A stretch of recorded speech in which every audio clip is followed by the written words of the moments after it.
What's going on? You locked in with the Innovators YouTube. You already know I got the best interviews right here, man. I got Sac in the building, man. I got Rick, got Heat up in the building. What's popping? What's popping with my bro? How you doing? Another day, another dollar, my G. First, I want to say it's a pleasure and a blessing to have you here. I appreciate you coming through today. How was the drive driving down here? Just so we can break bread on that. I appreciate you taking the drive for me. Yeah, no, I'm gonna keep it real. The drive was a little crazy because I had stayed up the last night until 3 a.m. So oh wow, I had to stay up all day that whole day too to take care of the kids too. So I didn't get no sleep until I actually got to LA, which was like 3:03. Damn. Yeah, so I just got up and then that's when I called you. Just to get into it, talk about like growing up in Sac. Was your parents around? Like, what was that like for you? Well, really what happened was I'm actually, I say I'm from Yuba City because that's where I went to middle school, high school, and then a little bit of college.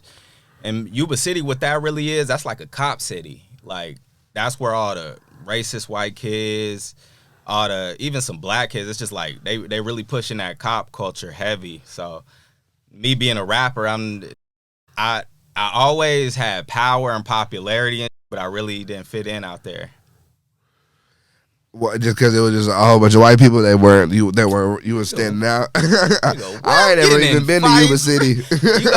you gotta imagine, bro. Like, I'm black, no family, and it's out there North Anyos. They got white people, everybody. So just you're not getting along with nobody out there, bro. Anytime somebody say something slick, we getting it cracking. Yeah. So. And as far as like your parents, like you had both parents in the house. Yeah. What was that like? Single mother household.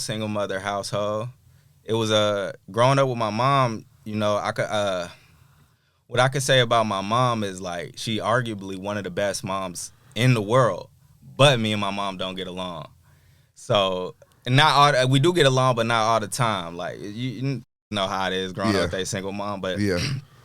The reason why I say she arguably one of the best moms in the world is because I see a lot of niggas out here like my mom ain't give me shit, my mom ain't do none of this shit for me.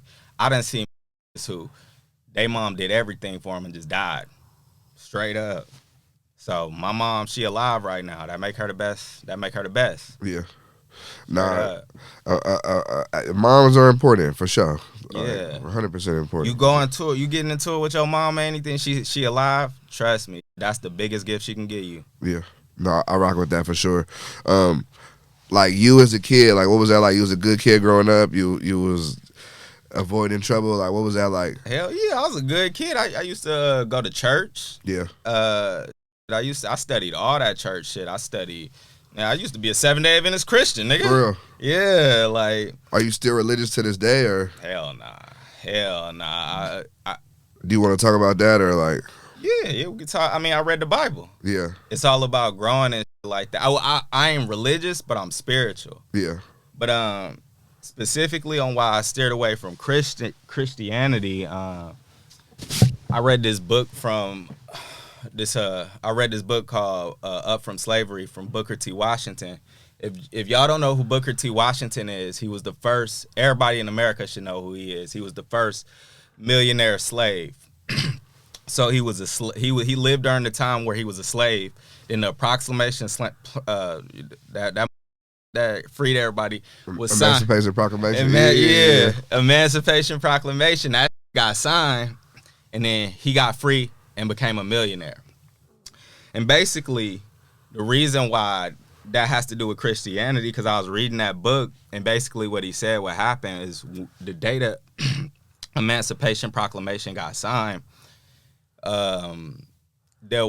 he ran to freedom, but a lot of the black slaves, they ran back to slavery and they finished the rest of their lives reading the Bible. And that's not to shit on religion or anything like that, but there's deeper things to go into. God, he don't want us reading a book.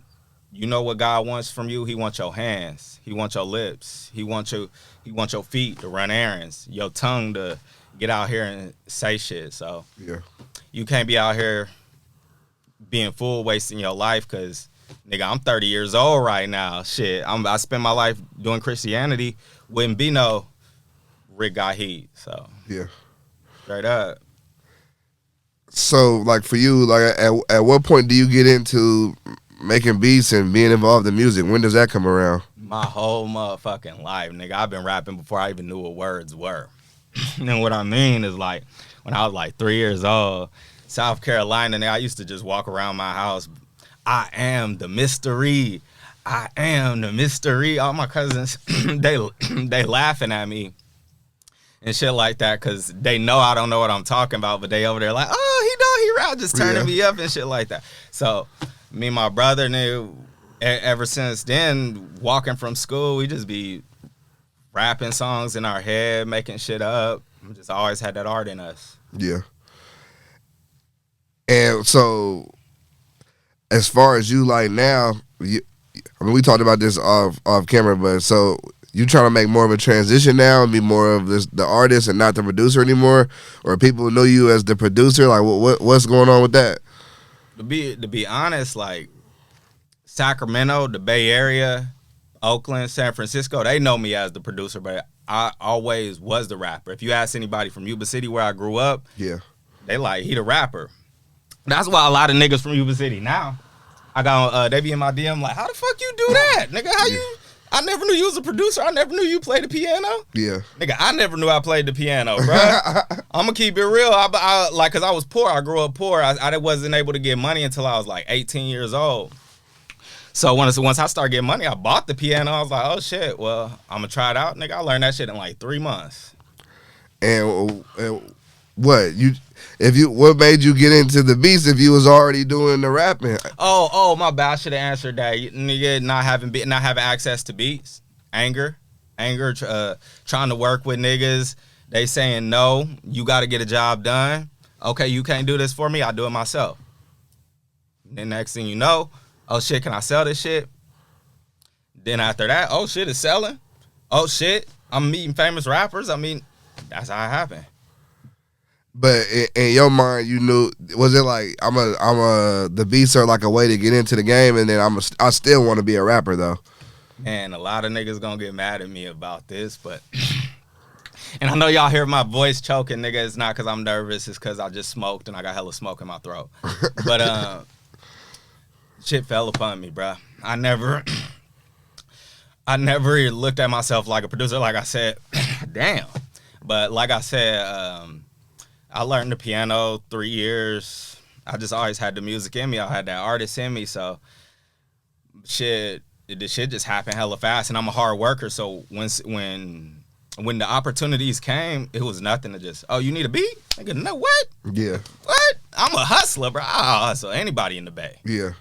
I'm the most thorough. But yeah, that's how it happened with the producing shit. It fell on me. I just started posting beats on YouTube. I got lucky. The algorithm, boom. And so, like, at what point do you meet Bris? Because you produced one of arguably his biggest records. The Bris story, damn. I got to tell this one. All right, so this kind of go into the spirituality and everything right here. So it's going to sound weird, but I'm going to tell it exactly how it happened from my perspective. So, like I said, I'm doing the producing shit. I'm posting beats on YouTube, but anything I do, I take serious. Yeah. So I paid for this online mentor. His name is Postman. Shout out Postman, producer from LA. Yeah. He teaches niggas how to sell beats online. I was listening to one of his audios in my room one time, and he was basically talking about how to build relationships with rappers.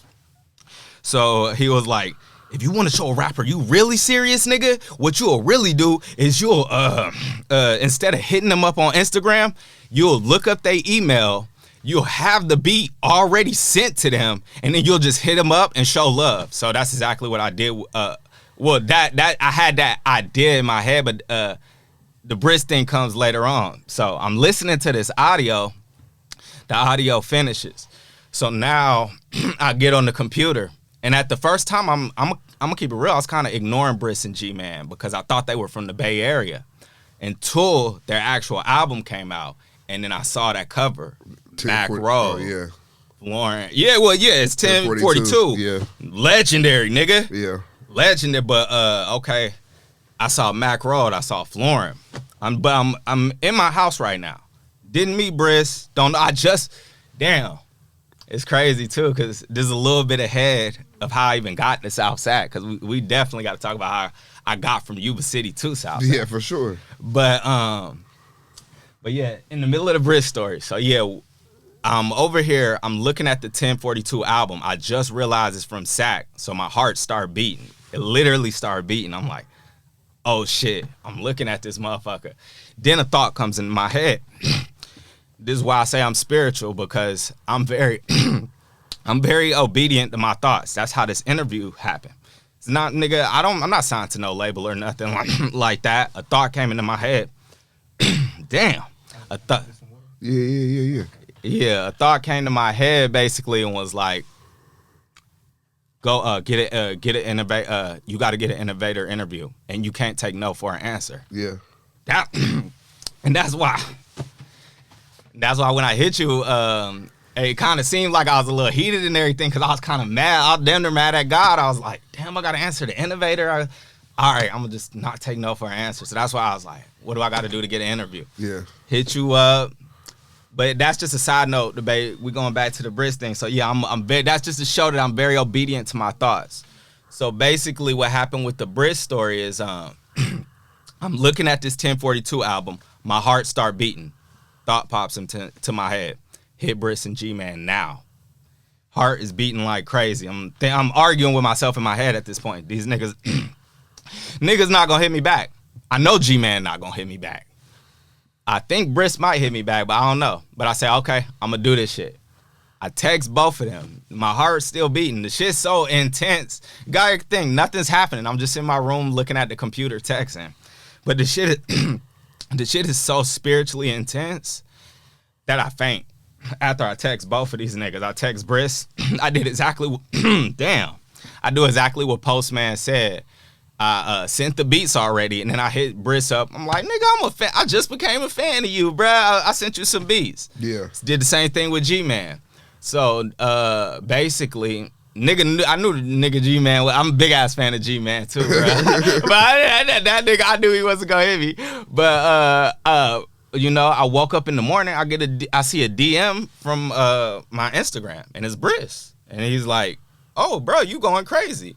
Now, keep in mind, like, I'm kind of surprised. I'm kind of not surprised, because at this time I am going crazy on YouTube. I'm gonna keep it real. At this time, I feel like I'm bigger than Bris, because I had a beat on YouTube that was almost at 1 million views. Like, it was like a Cash Kid beat called Maine. Yeah. That's how Cash Kid and all of them, nigga, you want to ask how I met all these industry niggas? YouTube. Yeah.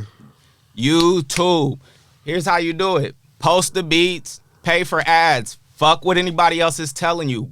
Pay for these fucking ads. Nigga, get out here in front, and all these scary ass niggas ain't paying, so do what the fuck you gotta do, nigga. But getting back to the Bris story, I know it's a whole bunch of side notes. So yeah, he texts me back. He like, nah, you going crazy. And I'm like, okay. So at this point, like, I was already a fan of him, but I was like, all right, now I'm talking to him, and this is what really made me a fan of him. Is I go to sleep, and then a day later, what was the song? Lighting Mcqueen is out. The music, I sent the beat one day, and like 2 days later, music video song recorded out. I'm like, I cannot believe this shit. Yeah. So I'm slowly like, okay, nigga, I'm really a fan of you. And then what sealed the deal for me is I'm in South Sac one day, and I'm walking with my girl. We in Walmart parking lot. Nigga, I hear it. Dun, dun, dun, dun, dun, dun. The Lighting Mcqueen. I stop. I'm like, you hear that? And my girl think I saw a ghost or something like that. She like, what? I'm like, that's my song. I'm like, that's Bris. And then she's like, what? That's not Bris. I'm like, they slapping Bris right in the store in our neighborhood. Nigga, I'm a big ass fan of Bris now. Yeah. Nigga, I'm legendary. But no, I can't even say that's what sealed the deal, because there's even more. Man, there's the Bris story get deep, bro. But So basically, like, yeah, the Lighting McQueen shit happening and all of that, but this is it gets crazy because I'm posting, like I said, I feel like I'm bigger than Bris. I'm going crazy on YouTube and everything like that. So I'm just what I'm gonna do for Bris, since he did that for me, I'm gonna start making hella Bris type beats. And I'm thinking it might be something he appreciate, but it kind of backfired on me just because I'm a young nigga. I'm posting beats on YouTube. I don't really got my business right. So shit got fucked up, and I'll explain that. But I'm making all these Bris type beats and I'm sending it to him. Like, oh, Bris, I just made you this one. I made you, but I'm simultaneously posting them on YouTube because sometimes rappers act Hollywood. You send them a beat, they might not rap on the beat, and you know that's hard work. Niggas act like beats is for free. I don't live with my parents. I gotta pay for electricity. I had to pay for all my studio equipment. I had to pay for my lessons, all of that shit. So at the end of the day, nigga, I don't want to send out a beat and nothing happen. Yeah. So that's why I'm posting them on YouTube. So basically what's happening though is other rappers from Sac is hopping on these beats. Yeah. Bris called me one day. I'm over here thinking. I'm thinking he about to be like, I'm about to get you on the album and everything. I'm driving because I drive Uber at this time. I have somebody in the passenger seat. But Bris calls through Instagram. This isn't a normal thing. So I literally turn around. I'm like, I know I'm driving you, but I have to answer this call. This lady, like, okay, that's cool. I pick up Bris. I'm not thinking this nigga's gonna go bad on me in front of this lady. Man, this nigga, Bris, the first thing, why are you sending beats to other people? I was like, I'm not sending beats to other. How he getting beats? I'm like, bro, what are you talking about? And he over there like, how's other rappers getting beats that you sending to me? And I'm sitting here thinking to myself, I'm like, I'm posting them on YouTube, but I'm over here thinking that's blowing them up because it's Bris type beats. Yeah. So if I make a Bris type beat and it's 10,000 views, I'm thinking niggas gonna figure out who Bris is. Yeah. But it kind of backfired. So then he get at me, but I'm kind of like frozen because you gotta think I'm driving, I'm shocked, I damn near don't want the shit to happen right now. So as he done, I'm just like, okay, I'm gonna fix the situation. I got you. I'm gonna fix the situation. Like, all right. And then he hang up. And then I dropped the lady off. Again, that was one of them situations where spiritually it was just so intense that like I just ended the shift, came home, fell asleep. But I woke up and I was like, nigga got at me like that. He felt like he can call my phone and get at me. I'm about to, text, hop in his DM. I'm about to be so stop scared to hopping in his DM. So I hop in his DM. I'm like, hey, bruh, we both from, this is exactly what I said. I said, hey, bruh, we both from Sac. I want to see you win. And then the nigga left me on red. I'm hella mad the whole time. So when he do that, I'm like, oh, shit, the nigga really ain't fucking with me. So basically, that's when he goes to jail for the gun charge. Yeah. Now, he's in jail for the gun charge. I still following Bris, still watching his stories and shit, because I'm like, man, nigga, I don't give a fuck. That shit was too special. Everything about that shit was just hella weird. So I'm looking at his story, but he's in jail at this time, too. I accidentally hit the fucking, I don't know why Instagram got this ass button, but it's like a cry button, like a sad button. Yeah. So he in jail, and I'm watching the story, and I hit the sad button, and it comes off as like, oh, I'm making fun of him. But I'm like, I immediately, when I seen that, I'm like, oh, shit. So I just text him. I'm like, bro, I did not mean to send that cry thing. My bad. That's when he texts me back. He was like, oh, it's all good, bro. We good. So I'm like, oh, okay. We rocking. And then I'm like, oh, yeah, I can't wait for Bris to get out. I'm about to start producing, going crazy, doing all of that shit. But a lot of shit just start falling downhill. A lot of shit start falling downhill from there. And then that's when niggas start passing away and all of that shit. And then, that's part of the Bris story right there. So I know that was long, but sorry. Nah, you good. Nah, so what all records did you produce? It wasn't only Lighting Mcqueen though, or was it? It was Lighting Mcqueen and License Plate. Got you. But there was a beat that I made called 304. Yeah. And that was the beat that Bris called me on. I was like, why are you sending beats to other people? The 304 beat. The 304 beat. So that could have been a song, but me being young, nigga, no help, just not knowing what I'm doing. We missed out on that one. Yeah. No, I got you on that. That was a crazy story though. But just like hearing that story, like, you know, when because a lot of art producers put like type beats on YouTube, so that's like a very normal thing. But I feel like even from when I would talk to Bris on the phone, he wasn't like all the way hip on what was going on in the industry. You feel me? So like he might have not even realized like, yeah, that's what producers do. Like, yeah, but niggas do take like that has caused issues in the past. Like that caused hell. I'm honestly, somebody bro, posts a beat, it's a type beat. Another rapper takes it. They're like, damn, this is my type beat. I want it, but he done took it already. That honestly, I think that's why. I mean, 'cause I ain't gonna lie. You see, last past 2 years, nigga, I ain't got no placements. I think that's why a lot of the rappers stop fucking with me, is because I'm the YouTube. I even heard, like, I don't know if it's true, but I heard people talking about like the Empire people telling people like, don't mess with them YouTube beats. I respect it. All the artists, nigga, I respect it. Like, and every artist that ever fucked with me, nigga, I love y'all niggas. Fuck that bullshit. But at the end of the day, y'all gotta realize who y'all dealing with. I'm a young nigga. I don't got no other way to get. I got other ways to get money, but I'm not trying to waste my time. So when I'm out here not getting her, you leaving niggas on red, but you expecting them to hold the beat for you. Yeah, what position? It's not realistic. Well, yeah, like what position you basically telling a nigga? Imagine if a producer 30 years old, you telling a nigga fuck him and his kids. Yeah, because his kids gonna be looking at him like, when you gonna get the next placement? And you gonna be like, man, I'm trying. The nigga leaving me on red. So the producer game is I realized, like, with me, I got in because of talent. Like, I literally, like I said, it fell on. I did not network. I'm gonna keep it real. Niggas don't like me. Nigga, I got that. That's why I said I don't think I'll be good for producing. I think I'll be more for the rapping, because to be a producer, networking is what you need. You need to be able to sit in that room and get along with everybody. Like I said, I'm from Yuba City. Didn't really have much family members around. It's just me and my brother. Racist city. I'm fighting all the time. I don't even know how to get along with most niggas. I'm just trying to do business. So I was like, yeah, that I could understand how artists feel, and niggas working hard. Producers is working hard. Just know that we working hard to make things right, where rappers and producers win. My bad. No, you good.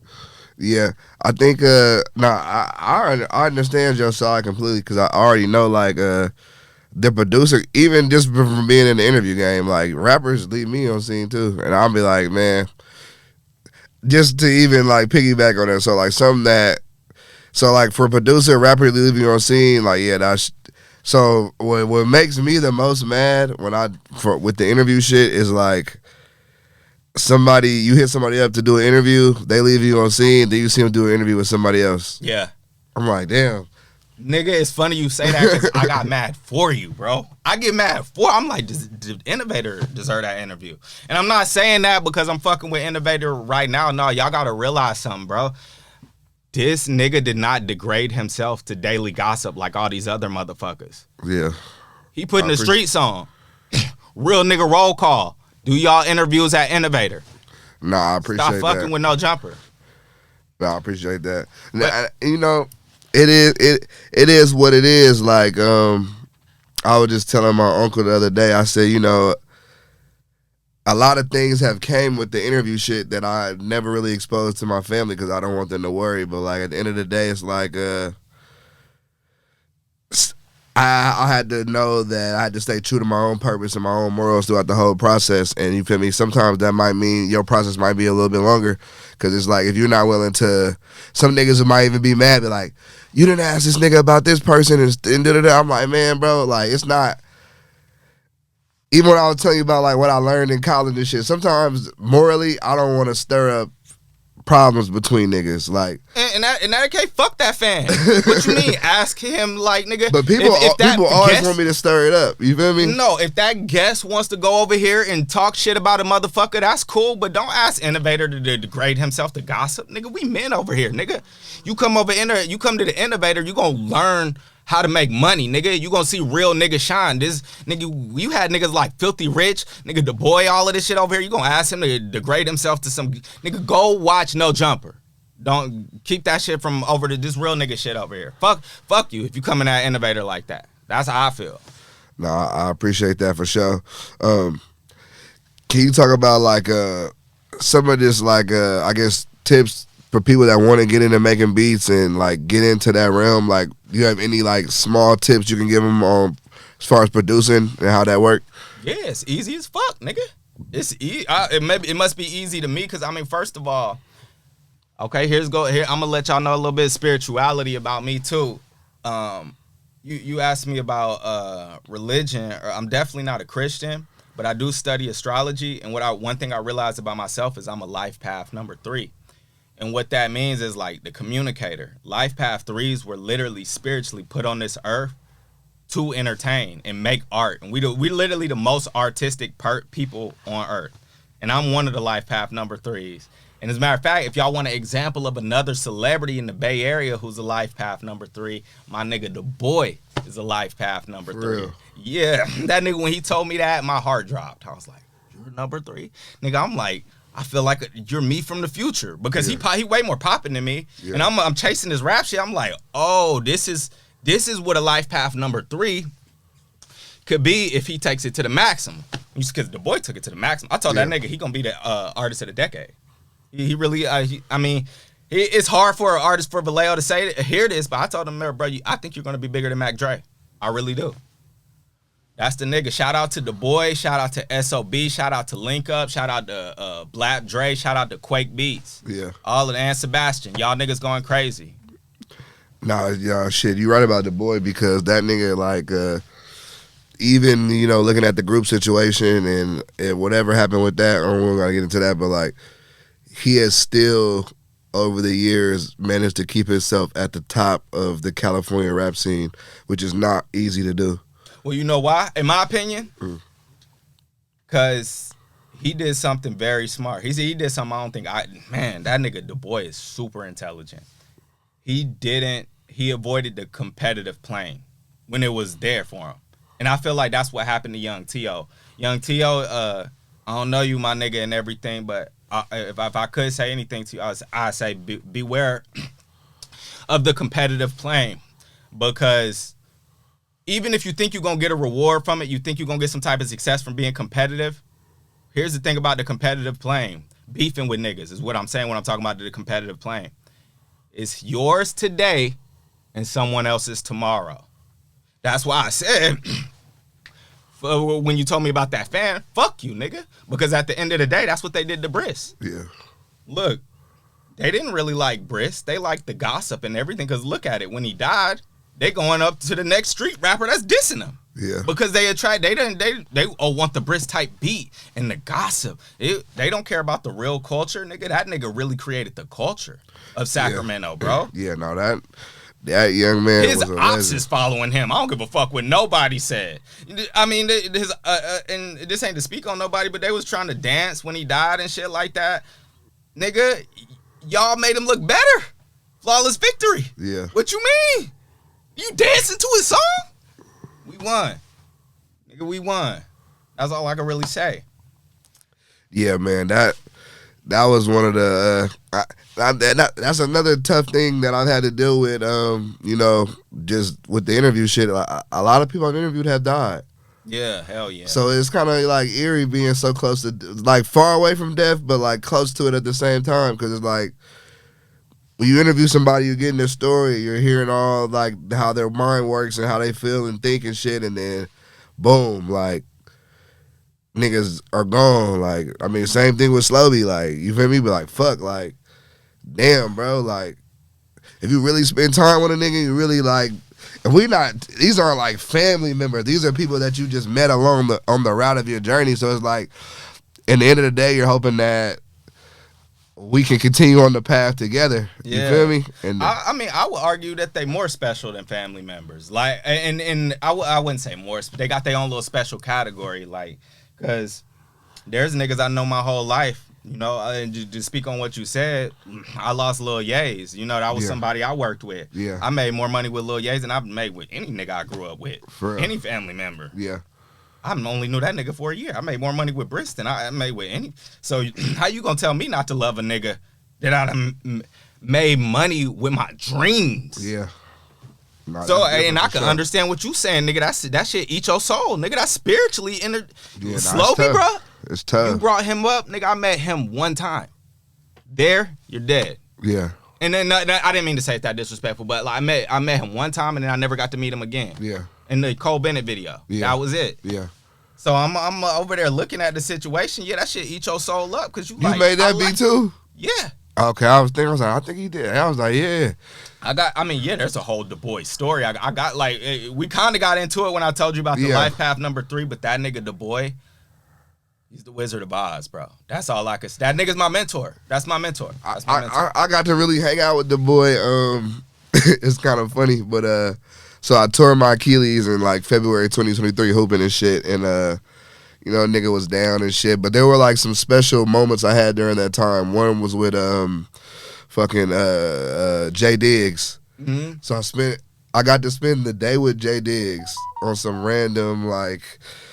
Bro hit me up. He was out here. I think Warriors, Lakers was in the playoffs. He was out here. Or we was been trying to do an interview with Jay Diggs. He hit me up in the morning like, "Yo, my flight got delayed. I'm at Burbank Airport. What you want to do?" I was like, mind you, I'm on a knee scooter. Like, I really can't walk. I was like, shit, I'll come get you right now. But just heads up, I'm on a knee scooter, so just be aware so you're not tripping when you see me. We go do the interview. We take about 2 hours to an interview. Bro cancels his flight. He was like, shit, I'm going to just get a hotel and we can kick it for the rest of the day and I'm going to just fly out tomorrow. I'm like, all right, nigga.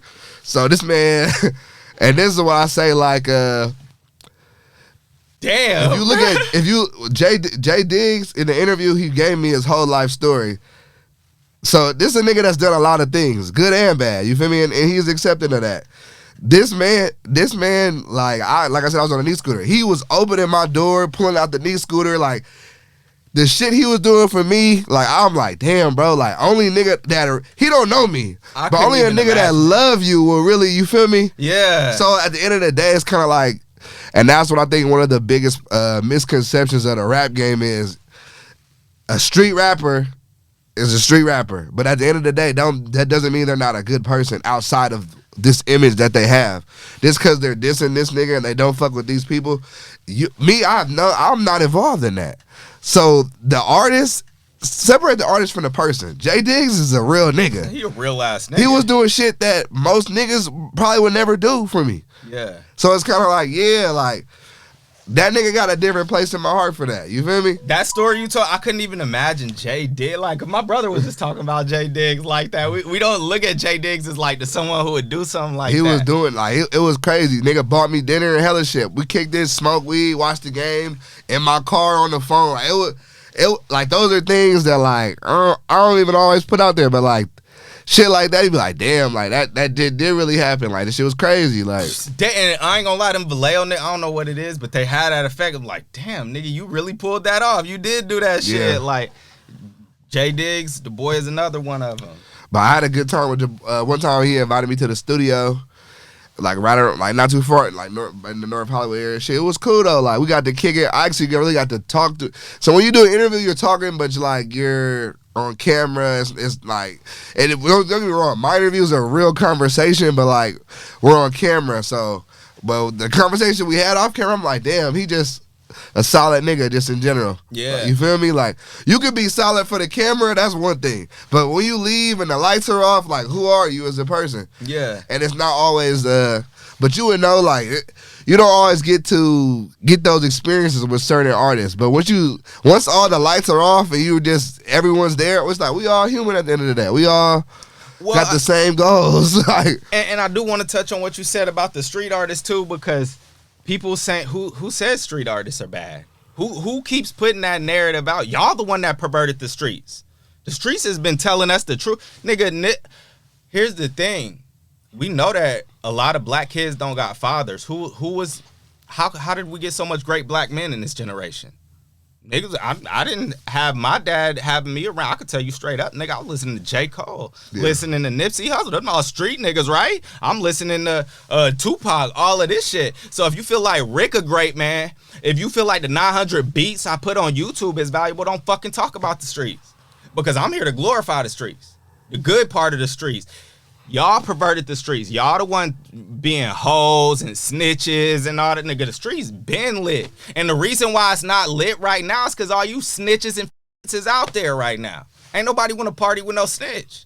So at the end of the day, real niggas is going to keep it lit. And when it get lit back again, y'all going to see. It's as simple as that.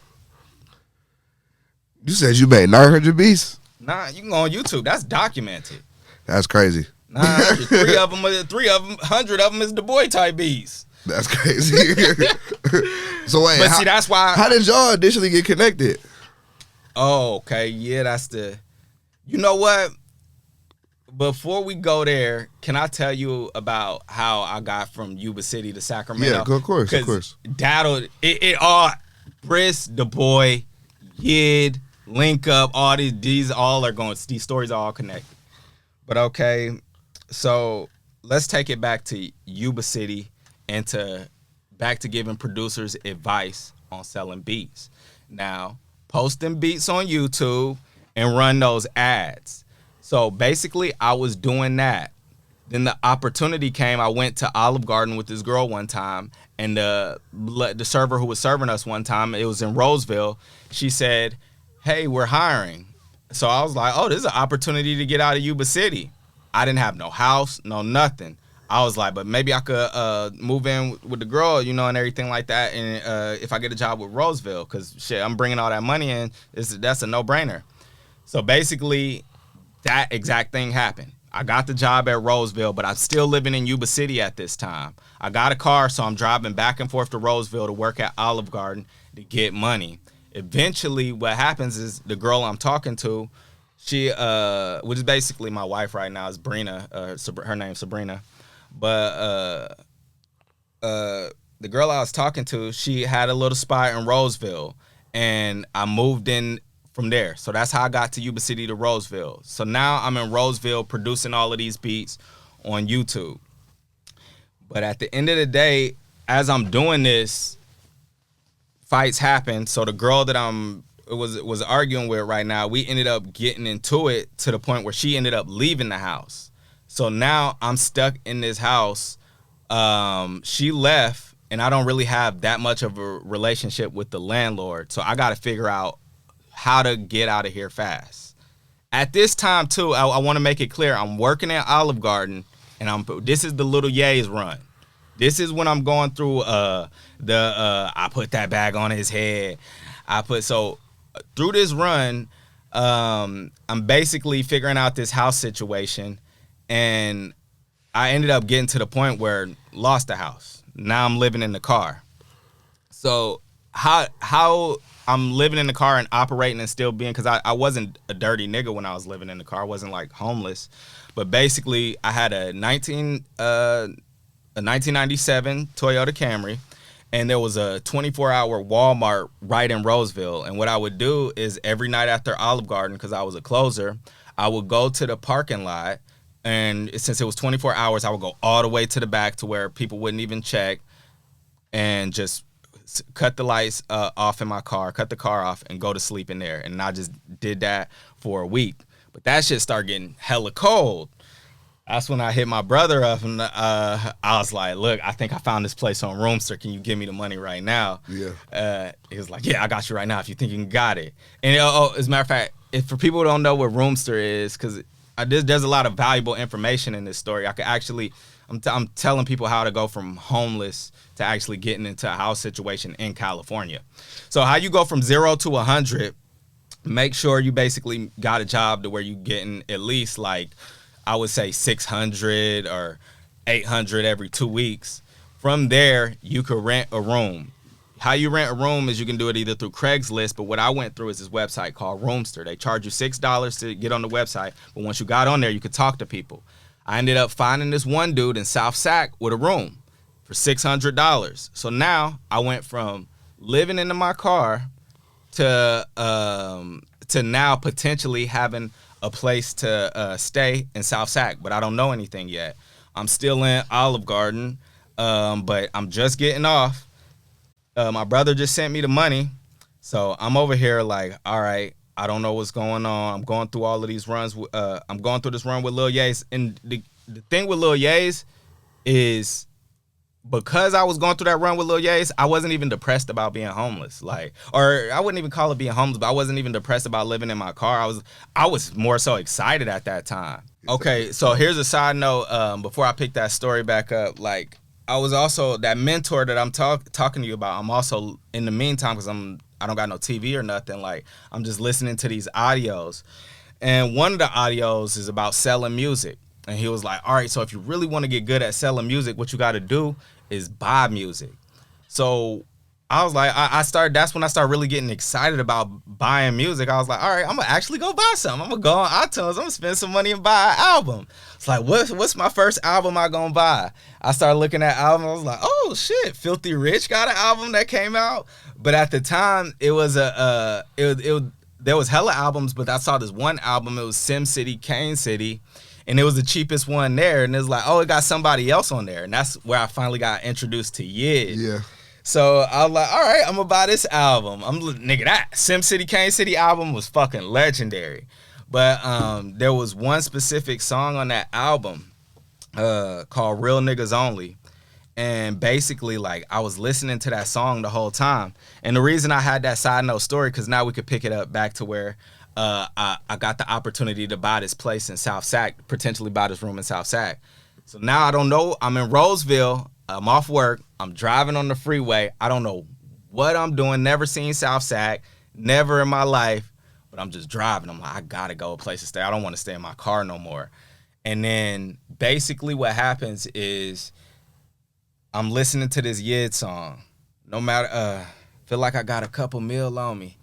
Niggas take this shit from real niggas only. No pussy niggas only. I'm just listening to this. Real niggas only. I'm driving, freeway. Finally, bam, I hit the South Sac. I get to the place. I meet the owner of the house. He says it's good. I move into the room. I get on Twitter. I don't know why I got on Twitter, but I just got on Twitter. I check. I got a DM. Who is it? Kane City Yid. Damn. That nigga said, send me some beats. I was like, are you kidding me? So I was like, okay. And at this time, too, I got a bigger brother. He's been in prison for 10 years at the time, and he was just about to get out. So I'm going through that, too. I'm about to actually drive, not to L.A., but damn near to Arizona to go pick him up and then bring him back to Yuba City. And I get this DM. So I'm hitting, my bad. That's just a side note. Now back to the Yid shit. I hit Yid back. I'm like, yeah, I'm going to send you some shit instantly. And so I keep sending beats to Yid and everything like that. And it got to the point where the nigga actually voice called me on Instagram, but I missed it. And the only reason I missed the voice call is because I was driving. I was driving my brother I picked my brother up from prison.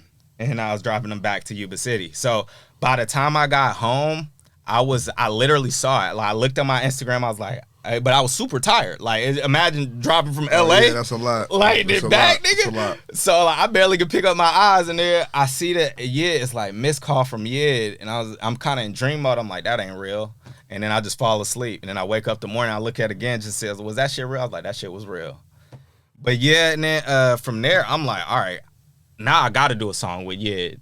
So basically, what I did is I saw that I started becoming a fan of him. I saw all the artists. And then I figured I saw J-Dub.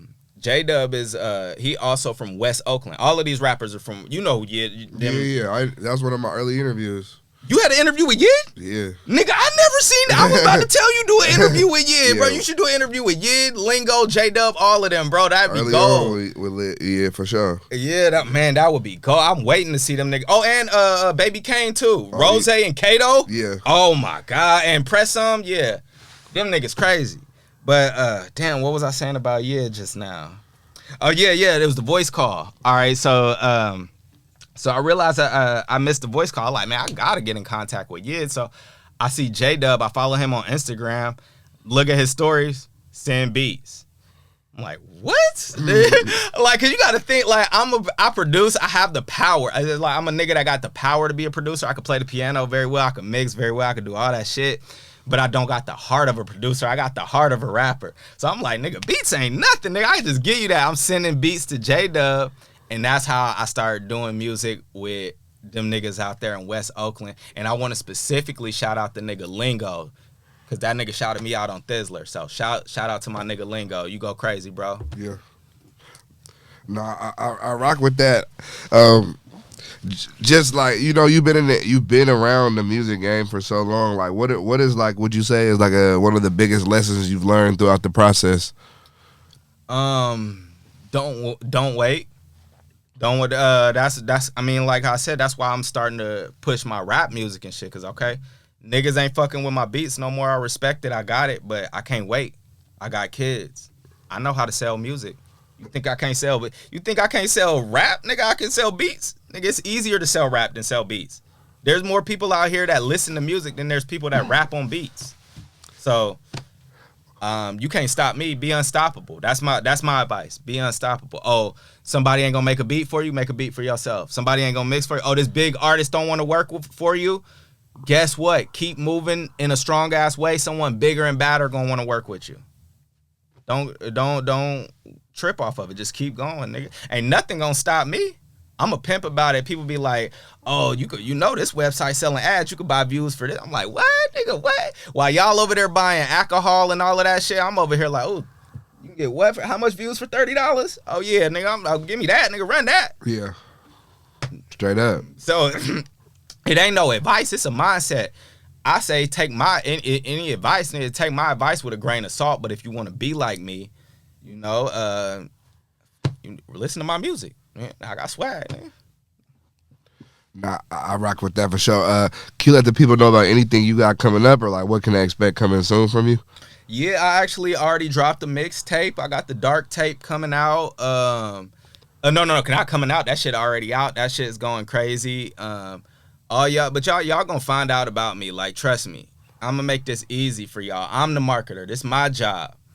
Y'all, if y'all don't know who I am already, y'all gonna know soon.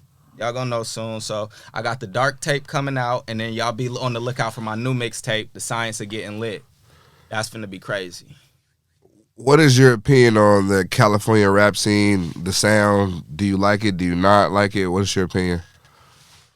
I love the California rap scene.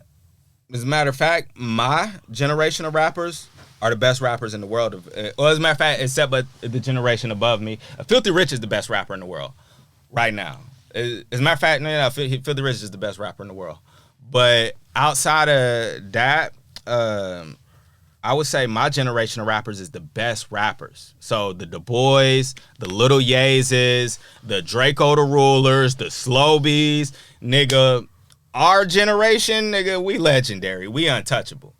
Now, as far as this upper generation coming up, them niggas hot as fuck.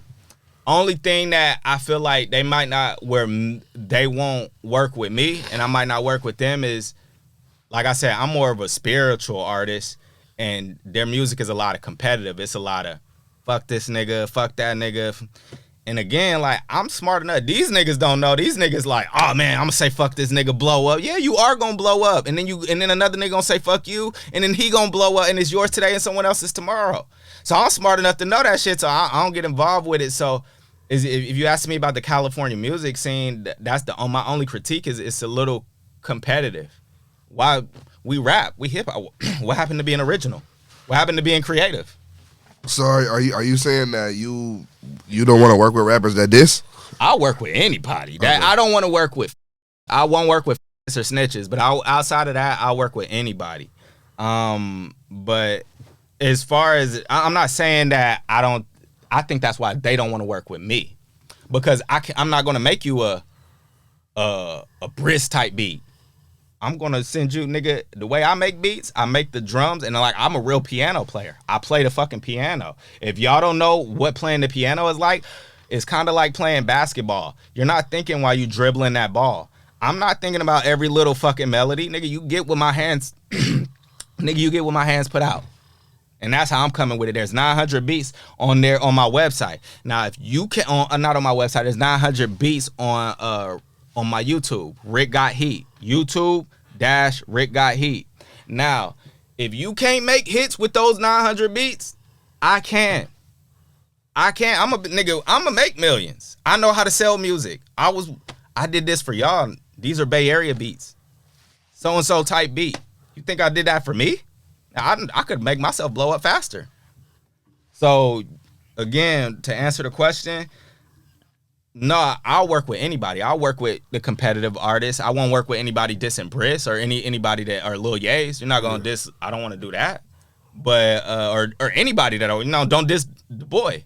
I had a nigga one time with me because I was over there when I was fucking with Daboii. I was over there trying to be nice in my city, like Yuba City. But like I said, I was telling everybody, I was like, you know what? I'm going to just go ahead and buy it because I know niggas is lazy. I was like, I'm going to buy the feature from Daboii and I'm going to get everybody on the song. That way, everybody can benefit from it. You know how malicious niggas is? Nigga said to me, Daboii ain't even that tight. The fuck, nigga? Bro, niggas, people gotta watch what they say. I'm gonna keep it real. That's crazy. No, if you really think about it, like, they don't know that's, they're probably looking at that like, oh, bro, you're just talking like you're a fan, nigga. You go get 1 million views. You won't do what Daboii did in a lifetime. And he did that more. That nigga has like 20 videos out that's past 1 million views. I'm trying to do the shit right now. I see how hard it is. Y'all think, and I'm gonna keep it real with you, Daboii is an American hero. And the reason why Daboii is an American hero, I'm talking about military. I'll say this. This is my word saying this. It's because when he did that Cole Bennett song with me, I broke bread. I helped my brother, and that helped my brother become a scientist, a data scientist for the U.S. military. But just the way we was out in the crowd, we get out in the crowd when Shoreline Mafia or Mike Sherman's out in the crowd and we pump up. Yeah. When he was on stage, all these white military officers, bro, hey, thank you for your service. Can I take a picture with you? He was a celebrity. Yeah. And that happened. And the reason I bring that up and the way I triggered that with Daboii is because Cole Bennett didn't happen. I wouldn't have had no money. I ain't gonna say I wouldn't have had no money, but it would have been harder on me to help this situation out. Because he did that shit, he was a part of something that became an American hero. Yeah. Now we got a data scientist. If y'all don't know what data scientists do, they test all the nuclear weapons, bro.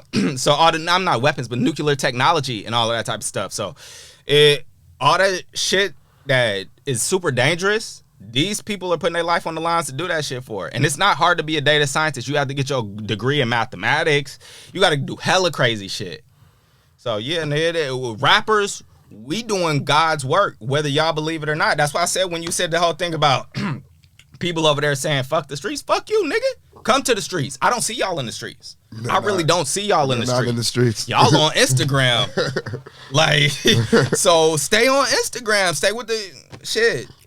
Do you have any final words before we get out of here? Do I got any final words before we get out of here? Huh? Oh yeah, I got the Mistaken music video out right now. That's definitely going crazy. It's already at 4,000 views.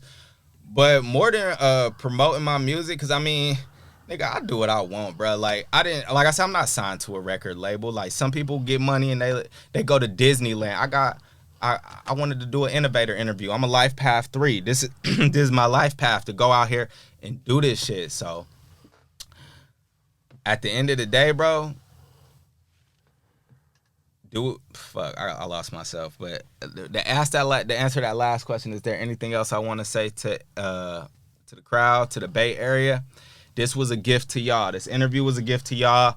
I hope I answered any questions. I know motherfuckers see me tweeting too on Twitter. I know I be tweeting a lot of crazy shit on Twitter. Fuck y'all, nigga. Y'all need to see my face in real life, nigga. I'm saying it in real life too. You either be a thorough nigga around me, or you get what you get what's coming after that. It's the law of attraction. So it's Young Rick signing out. Bay Area, I love y'all niggas. The whole world, y'all gonna see me next. West Side Level, FWT. Just one for the books. You already know we got Rick got the heat. You already know. I appreciate you. Dope interview on the way. New music coming soon, man. Y'all make sure y'all tap in for the beast too, man. That's crazy. That's crazy to me. But yeah, stay locked in with me. Give me your Instagram one more time so I know where to follow you at. Y'all niggas can find me on Instagram, but here's where I do want y'all to follow me. Rick916 on YouTube. And then y'all will find everything else from there. Or I'll find Joe ass. All right, gone. You already know what it is. You locked in with the Innovators. Dope interview on the way. I appreciate you.